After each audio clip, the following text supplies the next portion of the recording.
Hello, Abdullahi. Hi, Kat. How are you today? I'm good. How are you? Great. I'm very good. Yeah, I'm So, good also. I'm great.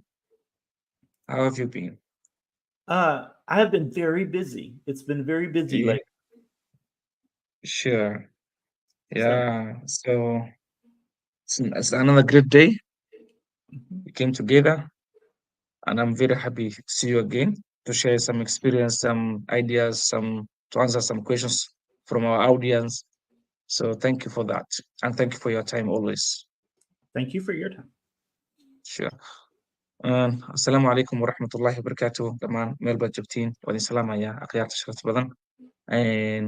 Waxaan idinku soo dhaweynayaa showgeeni ahaa Cabdullaahi iyo Karts oo aad nooga baratay maalin walba Talaada inaan mataqaanaa xaggan aan kula fagurno su-aal walba waa qabtiin iyo jawaabihii mataqaanaa ku habboonaa. Sidoo kale inaan ka hadalno wax walba oo soo kordhay ku saabsan immigration serviceka ama xagga socdaalka ee dalka Mareykanka. Waan ku faraxsanahay mar kale inaan mataqaanaa nala joogtaan. Waa idin soo dhaweynayaa oo ku mahadsantihiin waqtigiina iyo maxaa la jiray wax walba oo mataqaanaa noo soo horteen saad mataqaanaa nagala soo qayb qaadatiin livekan. Marka thank you idin leeyahay. Soo dhawaada. Waxaan rajeynaynaa su-aalaha qabtiin waqtiga aan meesha ku jirno inaan mataqaanaa idinkaga faa'iideyno inta karaankeen ah. Intaan ka jawaabeyno insha Allah waxaan kaga soo jawaabnaa si private ah iyo mataqaanaa si public ah livekan xiga. Marka insha Allah soo dhawaada. Icars. Let's go forward then. Okay. So, first, this week I wanted to announce that we are not moving forward with our group lawsuit for people waiting for an interview from Nairobi. Oh, the lawsuit from Nairobi? We are not Okay, moving forward with that. okay, okay. And maanta waxa weeye waxaan rabnaa inaan announce gareyno group lawsuit aan sameyneynay dadka Nairobi ka sugaayo interviewga weli interviewga aan marin. Taasi hore uguma soconeyno waa dad ku filan enough ah maana helin group inta loogu talagalay oo lagu qaadi lahaa ama loogu qaban lahaa group lawsuitkaas maana helin marka waxay noqonaysaa inaan ka baxno ama inaan joojino.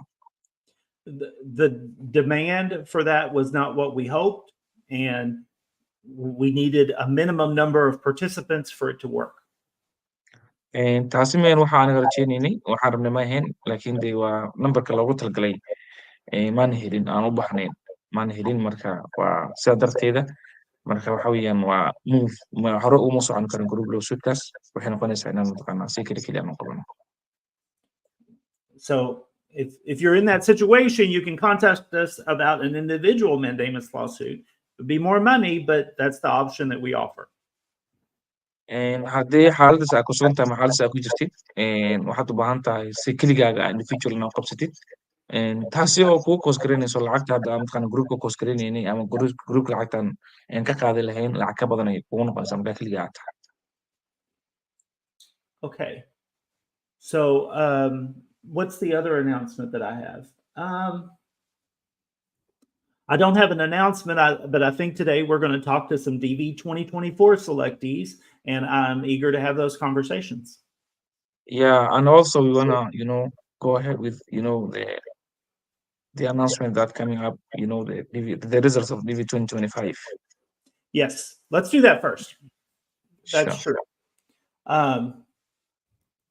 What's the date, first of all? That people can check their results on CR. Of CR logins, yeah. You're making me. It's May 4th.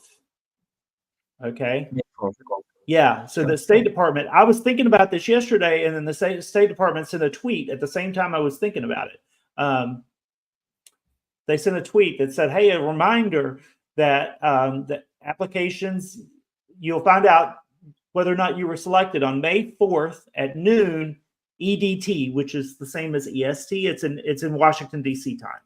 Sure. Cards wuxuu dhahay dadka hadda shaqaystay DV lotteryga 2025ka ah nasiibku yeelan doonaan waxaa rajeynayaa Soomaalida inay wada guulaysato.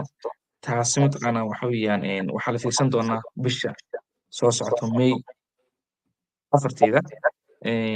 Shalayna waa tii Twitterka ay soo gudbiyeen dowladda ay dhaheen haddii qofka guuleystay ama hadduu guuleysan meeshu ka eegan lahaa waxa weeyaan linkin way soo dhigeen bisha soo socota afarteeda waa in xiri yani kolley xagga Soomaaliya waxaan filayaa inay habeenimo aad joogtiin xiliyadan camal laakiin xaggeenan waxa weeyaan waa xili duhurnimo noon waa 12 duhurnimo waa xiliyadan camal To check if you were a winner, you will need your confirmation number. So make sure you go find your confirmation number. saad u fiirsad waxaa u baahan tahay confirmation numberka inaa haysatid confirmation numberka waxa weeye warqadda marka hore aad ku xariisatay inaa haysatid taasay ku qoran tahay A good time to remind people, do not share your confirmation number with strangers. sidoo kale la wadaagin dadkaada mataqaanaa aadan aqoon buuxdaan u lahayn confirmation numberkaaga kaas wax walbaa dhici karaa There are people that want to do bad things, and sometimes you share your confirmation number, they go in and they change it, and they make the application about them, and things go bad.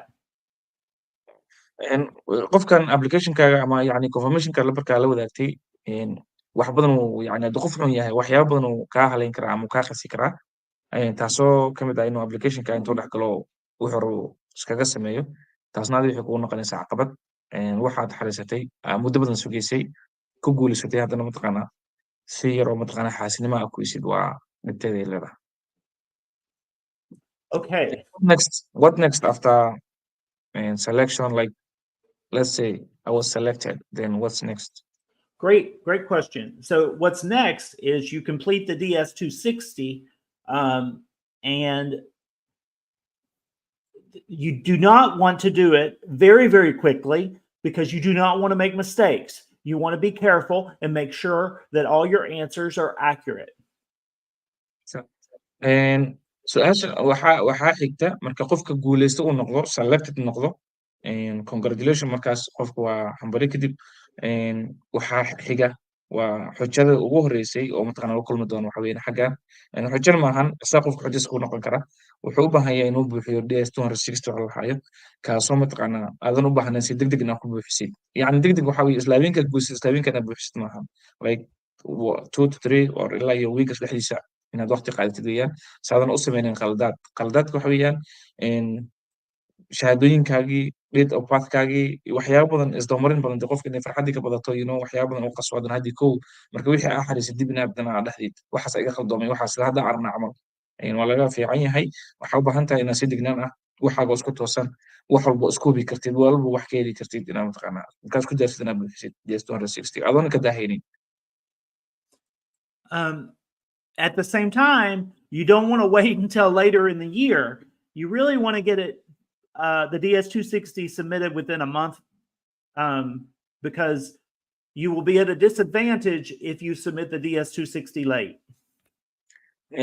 sidoo kale isla markii haddana waxaa u baahan tahay inaadan ka daahin salaadaan sheegayay inaad buuxisid DS-260gaaga aad dirtid inaada sugin waqti lagu kugu dhamaado waxay noqonaysaa caqabadii kugu noqonaysaa waa bishaas adii aad guuleysatay inta ka dhiman waa documentskaaga waxaa isku keeni kartid wax heli kartid markaa isku aadistid kadib waa inaad hor usii dhaqaaqada aad buuxisaa ilaa iyo waxaaga iskaga hagaajinaysid bishaas intaas mataqaanaa waa inaad isku diyaarstaa kadibna horaa u socotaa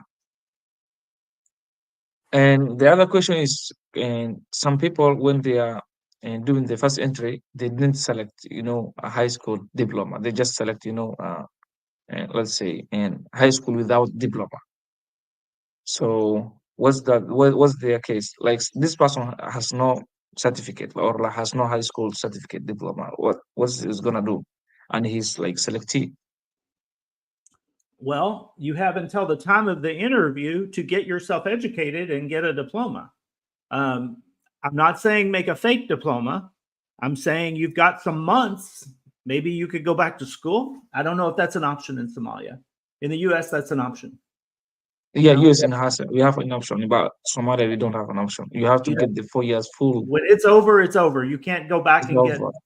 Yes, you have short time. The period of time is too much short. But here in US, you can go back and you can do the exam. Because I've seen a situation where someone entered the lottery, they were not eligible because they were in the last year of school, but they completed by the time of the interview, and it was okay. So it's Yes. as of the time of the interview.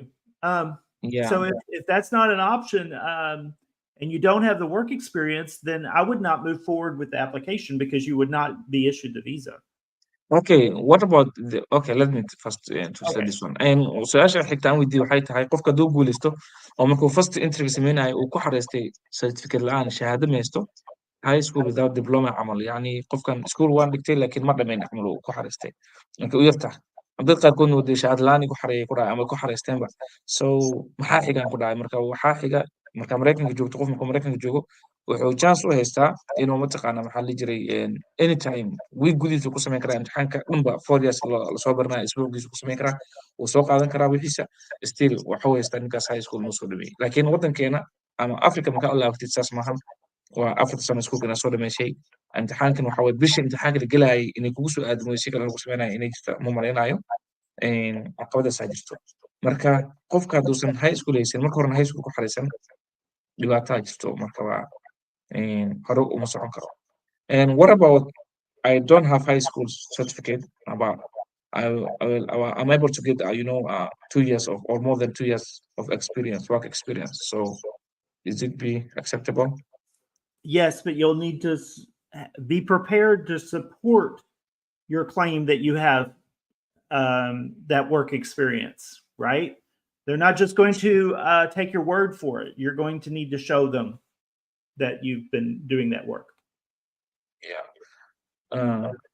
sidoo kale su-aasha xigta waxay tahay ka soo qaad warqad shaqaan wataa high school ma haysto waxbarasho ma haysti laakiin warqad shaqaan wataa warqad shaqad ma liigu qaadan karaa lawrka wuxuu uga jawaabay haa laakiin waxa weeyaan waa idin way adag tahay waxay leedahay pointy on stage leeda lagu qaadan karo warqad shaqada lafkeed ma dhihi kartid daroowa la ahaa ma dhihi kartid maxaa la jiray dukaanaan iibinayay taas micnaheeda ma ahan inaad mataqaanaa work experience aad tahay marka waxaa u baahan tahay inaad show garaysid ama tustid waxaa qaban jirtay su-aalada laga wadiin mataqaanaa kaga jawaabtid cars but at the same time the consular officer and sometimes they might quite tell you that you don't qualify because of you don't have high school certificate and why do you have the work experience more than 2 years?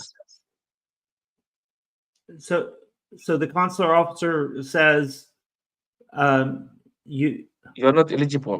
Okay. While you have the work experience, but you don't have the high school diploma. Well, in that, if the consular officer is looking at the work experience and saying that you're still not eligible, it's because they said it's because the work experience is not in a job or a profession that is suitable to substitute. Okay. There's a lot about this in the TV instructions that you could read and find out, but it has to be the kind of job that requires a lot of on-the-job learning. Like you have to learn a lot. It cannot just be manual labor. Sure.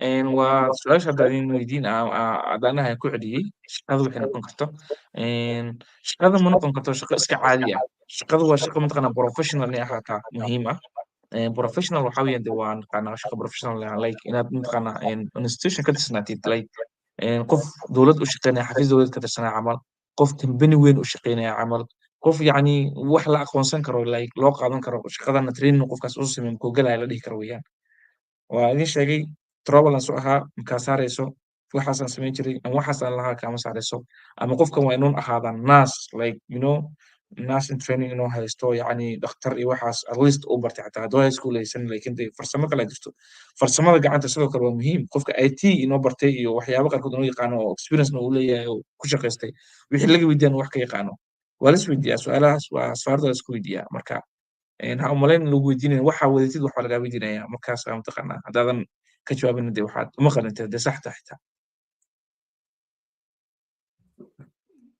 Okay, so are we ready to take some questions here?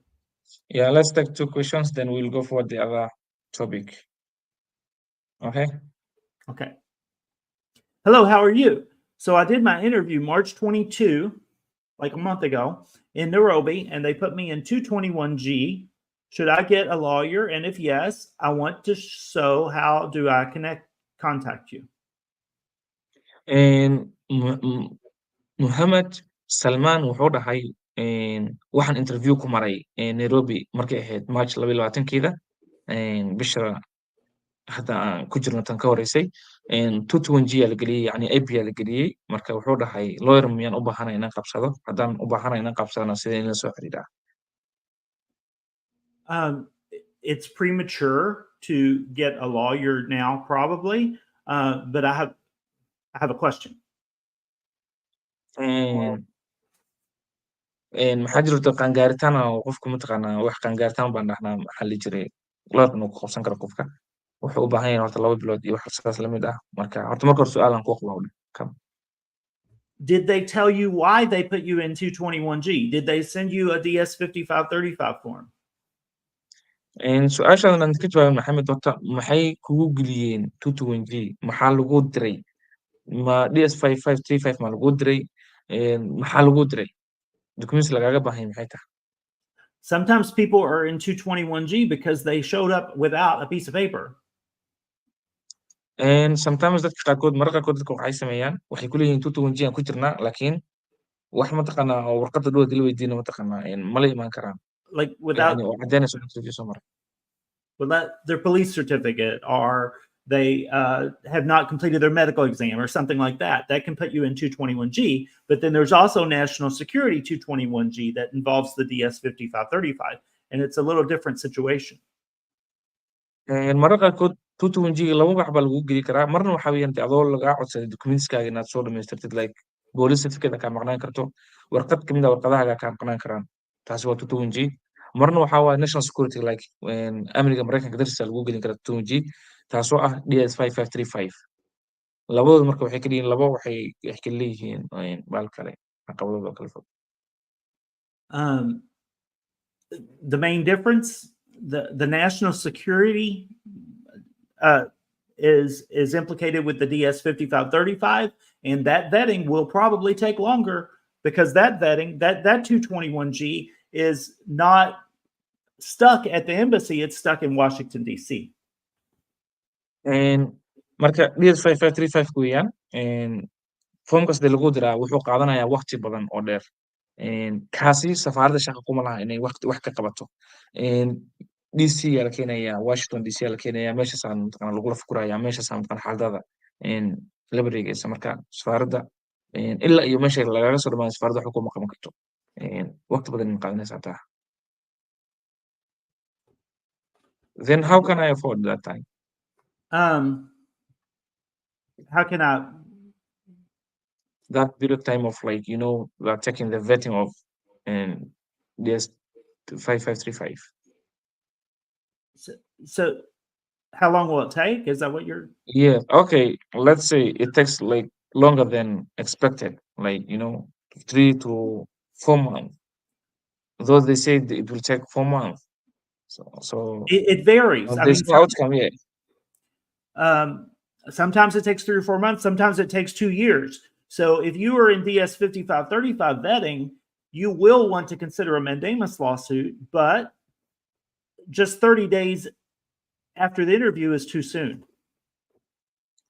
And waxaan weydiiyey yani kasoo qaad waqti badan igu qaadatay 4 bilood 5 bilood meesha qaadatay laakiin wuxuu dhahay lawyerka wuxuu dhahay waxay qaadan kartaa xataa 2 sano hadii loo baxdo micnaheeda maahan inay waxaan hore kasoo baxay marka lagaa soo dhamaado weeyaan inaad helaysid laakiin mar walba waxaad u baahan tahay inaad niyadaada gelisid mandamus lawsuit inaad furatid si mataqaanaa feelkaagaas loo soo helo ama yani dib mataqaanaa loogu furo so but if I'm DV winner I could not wait that period of time like it takes 6 months or 8 months while DV lottery winners have short period of time like the fiscal year is too right. narrow and they still get the DS 5535 and there's another case it's I don't know if you know this word delicate. It's difficult to find the exact point where you would want to bring a legal challenge. April is a little early, but it depends. If you had your interview in October, April is okay. But I think the majority of DV 2024 selectees who are in AP need to be looking seriously at May and June. Those are the 2 months where lawsuits will have the best chance of success. Lawsuits filed in September are too late.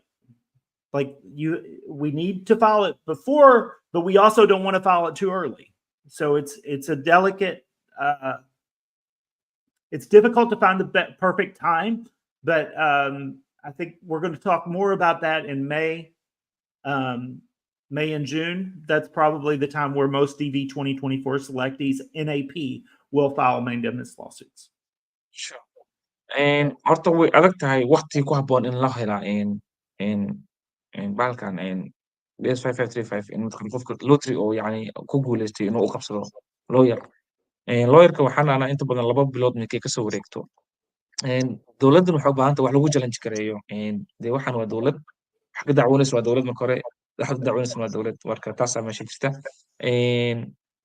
Waxaan u baahannahay marka waxyaabo lagu challenge gareyn karo qofkan la dhihi karo waa sidaas. Like waqtiga ugu fiican waa live-keena live ka horeeyay waan kusoo sheegnay waa May iyo June si mataqaanaa dadkan lagu cadaadiyo dowladda lafkeeda inuu waqtigii inoo dhamaaday waqti uusan jirin. Kama dambaysna ay tahay qofka u baahan yahay inuu u qabsado maadaama lawsuit u qabsado u baahan yahay 3 bilood inuu haysto 3 biloodna waxa weeyaan maxaa ka haray qofka duu June qabsado. June waa marka ugu dambaysa uu qabsan karo like qofka dheh. September xataa laguma xisaabtami karo. So marka ma dhihi karno perfect time looma heli karo waqti ku habboon oo la dhihi karo waqtigaas ma jiro like mar walba waa iska fiican tahay qofka duu barnaamijyada u yahay 30 cisho hadday ka soo wareegtay inaad martay interview like ma la dhihi karo yani waa qabsan kartaa waxaa u baahan tahay 2 bilood iyo ka badan laakiin waxa u habboon tahay qofka oo dowladdan mataqaanaa lagu challenge gareyn karaa waxay tahay May iyo June inta ka dambeysa waa xiriis la dhihi karaa dadkan waa DV lottery maxaa ku haystiin waqtigoodana wuu dhamaaday marka taasna meesha ayaan ka saari. So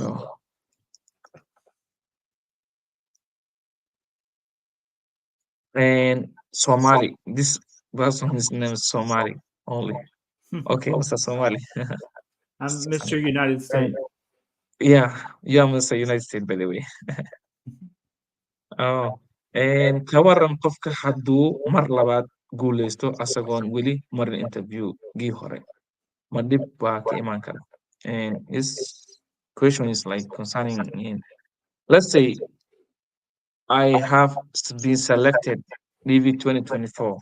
Again, I submitted or I redo another entry like DV 2024, and I have never done my interview yet.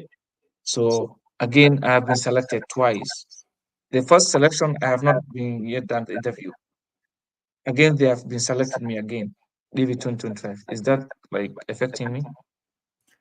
No, and I recommend it. I recommend even if you are a winner of a DV year, I still expect you. I think it's a good idea to enter in subsequent years. So what you did is the correct thing. Sure. Somali ku mahadsan tahay su-aashaada waxaad wanaagsan waad yani ma dhihi kartid waad guulaysatay keliya laakiin fiisa laguma siinin marka waxaad u baahan tahay ilaa fiisa lagaa siiyo intaad xariisan kartid chance ku soo maray xariistay mar labaad waa xariisanaysaa guulayso hadda interview-on kaa khasaaray marka hore ay haysatay ama fiisaas aadan helin de waxaa chance haystaa midka labaad aad guulaystay inaad mataqaanaa ku martid marka good idea waay waad ku mahadsan tahay sidaas midka sameyn way fiican tahay. And I've seen one of my colleagues that did the same thing. He has been selected. We did interview together, and he did again. He re-entered again, and again he became a winner. Yeah, but that's great. Yeah, it happens a lot. Yeah, many of our DV 2020 selectees clients also won in 2021 and 2022, and some of them were able to already immigrate. And so they're not waiting on the DV 2020 decision anymore because they found a plan B, another path. And so it's always good to pursue more than one path. Sure.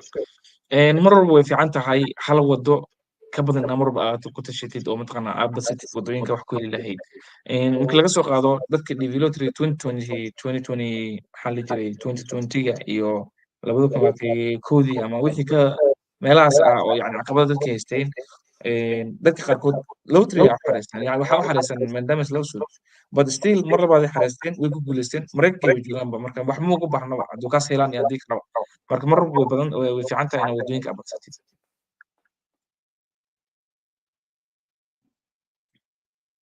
Hello, my friend from Nairobi to Tanzania before he got the interview date, and he has 24,000, but didn't get the interview date to this day. So what should he do? Mohammed Salman, Marwat. You can translate, but I need a follow-up. Wait. Okay, sure. I'll come back to you. I guess KCC has verified that the interview location has been changed, correct? marka hore intaan ani xataa turjumaanin KCC may يعني may xaqiijisay ama may يعني proof gareysay in interview location la bedelay taas sax miyaa in la sameeyey haddii haa tahay noo soo qor maxamed wuxuu dhahay maqsaashna weydii waxay tahay saaxiibkayga wuxuu ka bedeshay Nairobi wuxuu u bedeshay Tanzania marka intuusan helin interviewga waxaa yeah interviewgiis wuu helay datekiis waa 24 but ilaa hadda interviewgiis waxaa la jiray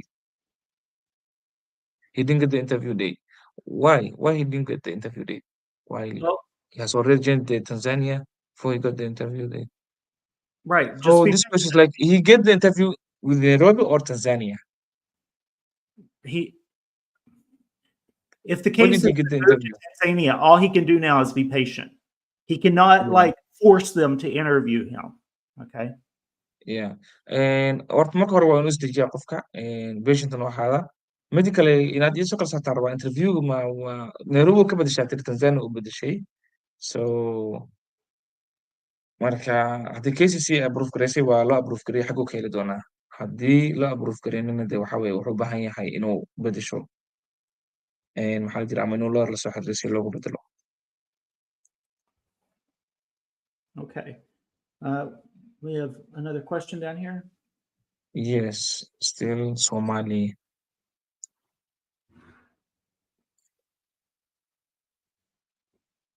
Okay, kawaran qof entries interior entry of vocational skills ugu soo baxay kadibna Pearson ku xareeyay both of them high school education and like my entry like I did my first entry like I just choiced a vocational and skills and by the time I've been selected I just got my high school diploma and my vocational skills both of them is that like something acceptable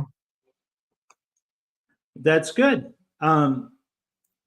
at the same time the State Department sometimes is skeptical of Somali education documents so it's never done until it's done but that is a good situation that you're in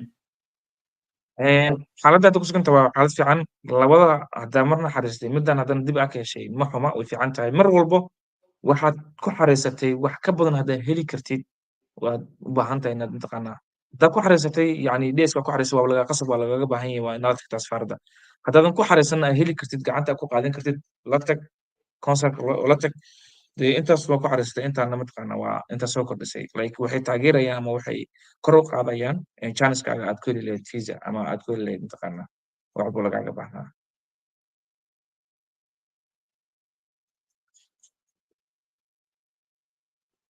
wuxuu ula jeedaa case numberku waa tan mana helin interview this is the follow up the question that we wanted to verify if the KCC verified his change and they did but they didn't answer the same like we asked the way we wanted he's just saying that he didn't get the interview yet right and did KCC verify that the change happened sure and saaxiib Salim Said and KCC horta ma aqbashay change-ga hadda KCC weydiisid su-aasha ay weydiisid may ku dhahaysaa locationka interview locationka waa Tanzania ama Dar es Salaam waa ma lagu dhahayaa ma lagu xaqiijiyay midaas haddii maya ay tahay weli laguma bedelin haddii haa tahana dee waa inaad sugtaa interviewgaaga waa lagu bedelay.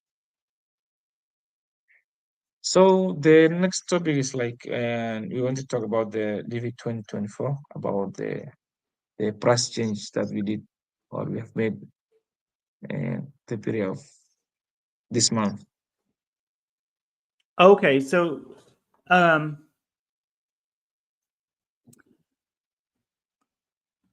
so what you're talking about is individual mandamus lawsuits. Sure. Our new price for those is $6,000.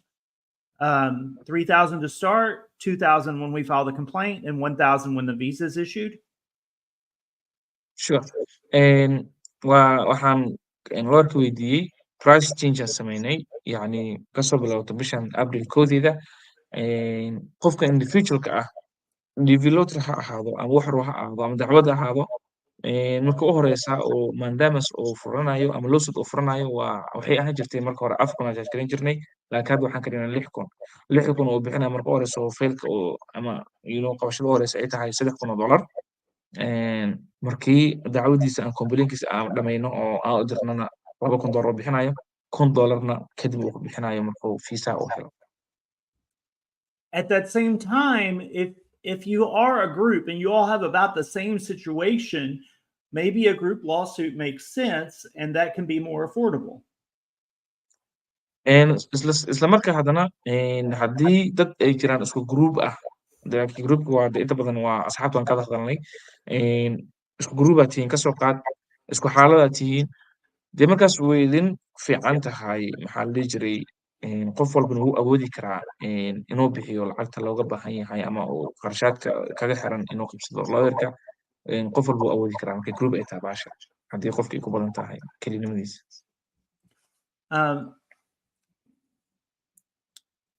I'm trying to get the browser to share the screen and I'm not been successful yet. Should give me just a second. Okay. Need to minimize something first. Okay, it's not letting me do it. Yeah. Technology. I'll do it like this. It's a little crazy, but it's the only way I can do it. So here's some examples of group pricing for group lawsuits. Okay. So if you have 2 cases, we can do it for $7,000 total, which is $3,500 each. 2 cases. Yeah. So do you want to translate? And markay noqoto 2 case, but first of all, before we go that, what's the group, the number of group? We always say the group can be, 5 minimum. Maximum, it can be reached around 20, So the limitation of the group, like the first beginning of the group, how many people can be form the group? Well, there's no minimum or maximum. Like I'm saying right here, we can do a group of 2. If you look at the Good Luck versus Biden lawsuit, there were 24,000 plaintiffs, 11,000 DV selectees and their families. So there's not a limit on how many, like on the top end, and on the bottom end, there's not a minimum either. A group lawsuit is anywhere from 2 to many. All right, got you. Thank you. And sa u jeedin group lawsuitka waxa weeyaan 2 ruux iyo wixii ka badan. Group lawsuit waxaa jiray oo 24,000 gaaray aan haynin oo Good Luck first Biden ahaa marka the minimum kiisa yani waa wuxuu rabo noqon karaa maximum kiisa wuxuu noqon 2 ruux wixii ka badan waa cadaalad kulli xaal. Okay, so like you just said, 5 cases. If 5 people come together, let's say they're all DVs who have been in AP for 3 or 4 months, then we can do a case for $10,000 total, which is $2,000 per individual DV. marka tusaale ahaan aan kasoo qaadano shaashadan waa hortiinay taalaa nambarada say u kala yihiin waa ujeedtiin 5 ruux markaa kasoo qaadano 5 ruux waxaa weeyaan totalkooda waa $10,000 qof walbana 2,000. So I'm going to send this to you too, Abdullahi, so you have it handy, because this is a guide. Okay, we might deviate from it sometimes in special situations, but this is generally what we want to do when we're doing group lawsuits. Sure. gotcha. Tani waxa weeyaan dee waa waxa generalka aan u haysano, laakiin mararka qaarkood dee waa haddii qofka yacni xaalado kale jiraan waxaas waa sidoo kale waan arki doonaa, laakiin tani waa group lawsuit waxaan ku samaynayno qiimaha hadda in soo ujeedin. Also important that the people in a group lawsuit have similar situations. Dadka group lawsuit samaynaya waa inay haystaan xaalado isku mid ah marka hore. That means the same visa category or the same kind of category. waa inay ahaadaan hal category, yacni ka soo qaad DV lottery inay wada ahaadaan dadkii, ama haddii dacwad caadi ay tahana dee dacwadaha waa waxay leeyihiin inay mataqaana IR1 iyo CR something iyo waxaasaa jira dacwada. That's separate from DVs. IR1 and DVs don't go in the same lawsuit. Yeah, marka isku mid ma aadi karaan DV lawsuit iyo maxaa la jiray iyo IR1 labay kala yihiin separate waaye. Marka saasaan u kala fikirinaa marka maxaa la jiray inaa qofka isku waxaatiin same category aatiin. Okay. So we have one important question. Let me. Abdurrahman Mumin, qofka June interview marayo haddii uu AB galo dacwad ma u furi kartaan maasiniin. Like that June, after June we have July and August, and let's not in September. We don't know what's going to happen like the last year. So if someone done his interview in June and he didn't become a premature, can we able to take his case, like is he able to fail against lawsuit? Right. Yes, but it is a difficult situation because the length of delay is measured differently by different judges. Taasi caqabad noqon kartaa, iyadoo waa furan kartaa, laakiin dee waa caqabad. Wax walbana linkiga ama xadka lagu cabiro delayga waxa waaye qof judge walbo waxa weeyaan waa suu cabiray ku xiran tahay, yacni qofka dacwo qaadaha ama markaas dacwadda u gudbisay ama dacwadda gacanta ku dhigay. Well, one of my favorite judges, Judge Chutkan in DC, measures the delay from the time of the last government action up until the time of her order. So even if the complaint was filed early, she doesn't prejudice the plaintiff for that. Judgeada aan mataqaana ugu jecelnahay ay tahay inta badan keesaskeena mataqaana nagala shaqeysaa waxa weeyaan waxay ku qiyaastaa maalintii actionka ugu dambeeyay government ay ku qaaday dowladda ku qaaday ilaa iyo mataqaana xaaladda markaas mataqaana waxa lagu buuxiyay ama lagu diray ay ku xisaabintaa inta u dhexeyso. So marka qof walba wuxuu ku xisaabayaa baa kale. Dowladda inkastoo ay ku xisaabayso ay ku doodeyso mararka qaarkood doodooda iska dheer tahay dowladda malakaska laakiin waxa weeyaan mas-uuliyiinta qaadaya dacwadda ama maxkamadaha jooga ayagana si kale wax u qiyaasaan. Other judges can be not as ideal, not less desirable, because what they will do is measure the delay from the time of the interview to the time of the complaint. And if you were interviewed in June and you filed a complaint in June, that means your delay was like a matter of days, and that's not ideal. And dadka judge qaarkoodna mataqaana waxay ku cabiraan ama si mataqaana baashi ay tahay ideology ay tahay waxa weeyaan waxa lagu cabiraa waxay tahay xilliga interviewga martay iyo xilliga mataqaana complaint la sameeyay ama dacwadda la sameeyay. taasoo mataqaana markii dib loo fiiriyo June aad ka soo qaaday interviewga martay isla June aad samaysay lorka qabsatay. Marka waa maalmo kaliya, marka laguma qiyaasi karo ama lama dhihi karo taasi ma aha waxa mataqaana fikrad fiican oo lagu qiyaas karo in qofka loo qabsado. Okay. So that means those who had the interview before June or before July have a best chance to hire or to do a mandamus lawsuit, right? Well, they're in a difficult situation because they're forced to either take a chance that everything's going to be okay and they'll get clearance organically, or file it prematurely, but that's the only option because you do not want to wait until August or September to file a mandamus lawsuit. It's just too late. Okay. And So it's not an ideal situation to file in June, but it might be the best option for somebody that's interviewed in June, right? Okay, he had the interview in June, and he can still file, but it's not the perfect situation as somebody from interviewed in October who filed in June. The person that filed in October that filed in June has a better case.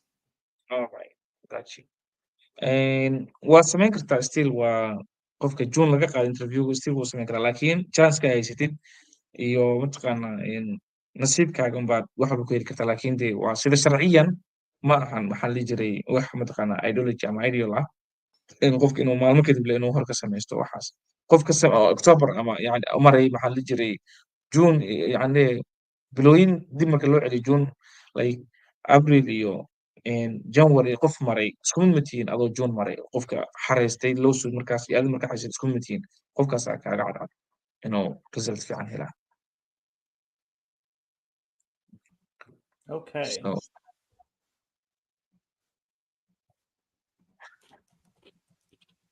what does this question maxaa say? sababi karo adigoo all documentskaaga ku saxan yihiin haddana interviewga markaad marto 2020 lagu geliyo adigoo wax walba like he's asking what can be caused like all your documents are correct and still you have been voted 221G. What's the matter or what's the that cause you are going to be were you given a DF 5535 form? yes and ma lagu siiyey DS 5535 marka horaan sheegnay wixii lagu siiyey ku xiran tahay haddii lagu diray DS 5535 uma baahnid wax kale national security ku jirtaa DS 5535 aa lagu diray 221 ugu jirtaa haddii wax walba kuu saxayiin asaga qofkan dee waa uu og yahay wuxuu wax kuu siinaya marka ma dhihi kartid wax walba ii saxayiin haddana still waxaasaa lee siiyey marka still wax baa jira waxan baa lagu dirayaa ama wax baa kaa qaldan ama it's like wax meel cidlo qof wax kuguma siinayso marka wax lagu siinaya in warqad waxaa ku calaamaysan sababta wax lagu geliyey 220 lagu geliyey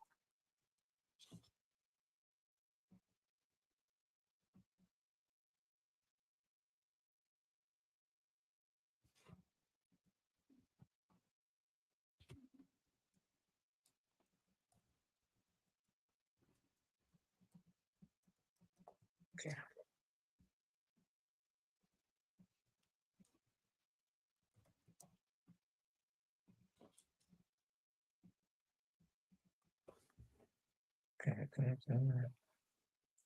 Yeah. Okay. Any more questions? Yeah, we have one more question, but these are follow-up.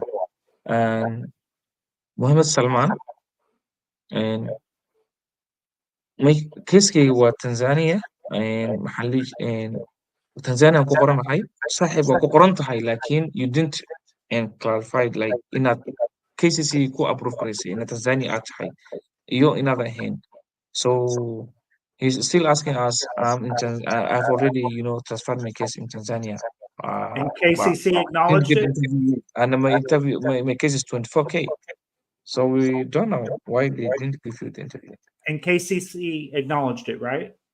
He didn't mention that. That's the question I asked, though. That's the question I asked him. Could you translate that question to say why have you not answered it?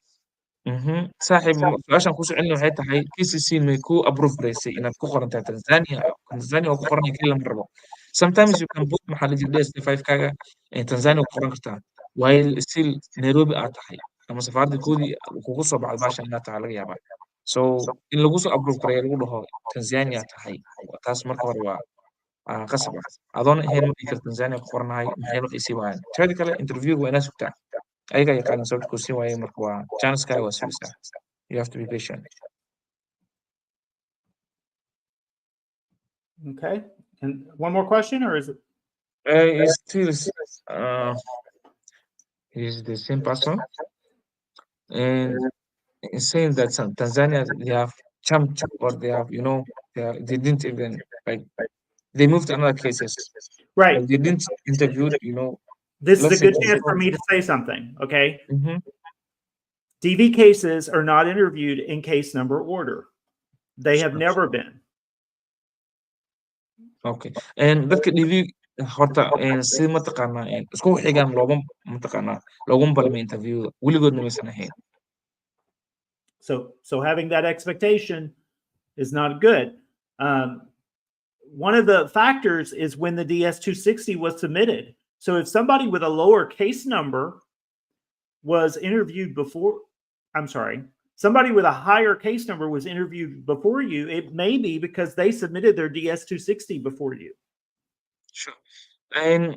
Horta idea ama fikradda maxaa yani case iga horeeya mataqaanaa ama iga weyn loo qabtay ballanta aanan lema qabanin. Taasi waa laga fiican yahay because of si isku xigaan looguma balmiyo, balmaha looma siiyo. Teeda kale waxay ku xiran tahay chanceska waxay ku xiran tahay xilligaad dhamaysay DS-260 xilligaad buuxisay. Hadduu qofkan casekiisa uu weyn yahay oo hortaada DS-260 buuxsaday, waa loo process geliya isaga. Asaa la siinaya chanceka. Adna mataqaanaa waa ka dambeysay, adna marka dib baa lagaa siinaya marka waa isaa kaaga badan. So Okay, so that's you want to it. wrap it up, or you want to sneak in another one? Yeah. So this is the verification is saying that he said my case and location is like Tanzania. Okay, Was just be this patient was now. ignorant. All you can do is be patient. Saaxiib marka waxay baahan tahay inaad sugtid keliya aad dulqaad muujisid si mataqaanaa aad u heshid balanta. We would like to conclude here. Yes. So Yeah. Thank you for a good show. Sure, thank you. Waa mahadsantihiin dhammaantiina saad nagala qayb qaadateen xaggaan aan ku jejinaynaa su-aalihii iyo inta information mataqaanaa isxoguraysanaba. Maanta maalinteeda insha Allah hadduu Ilaahay na gaarsiiyo talaadadeeda aan kulmi doonaa hadduu Ilaahay yiraah. Waad ku mahadsantihiin waqtigiina iyo mataqaanaa waxaa la jiray sidaad noo soo weydiiseen su-aalaha iyo jawaabta idin siinay. Please haddaadan ku qancin su-aalaheena ama haddaadan ku qancin jawaabaheena nala soo xiriir si private ah. Waxaad nala soo xiriiri kartaa Instagramka, waxaad nala soo xiriiri kartaa Telegramka, nambaradeena meesha way ka muuqdaan. Sidoo kale Facebook nala soo xiriiri kartaa. Sidoo kale website-keena mataqaanaa soo booqan kartaa, nagala soo xiriiri kartaa radiogolowlc.com. Nala soo xiriir, feel free questionka aragtidna mataqaanaa na soo weydii. Insha Allah xilliga ugu habboon mataqaanaa waqti aan u helno waan kaga soo jawaabi doonaa insha Allah. Waa mahadsantihiin. Assalaamu calaykum waraxmatullahi wabarakaatu. Thank you, guys. Nabadeye? Nabadgeliyo. Nabaddiina. Nabadina. Nabaddiina or nabadgeliyo. We can practice later. Okay. Sure. Thank you. Bye-bye.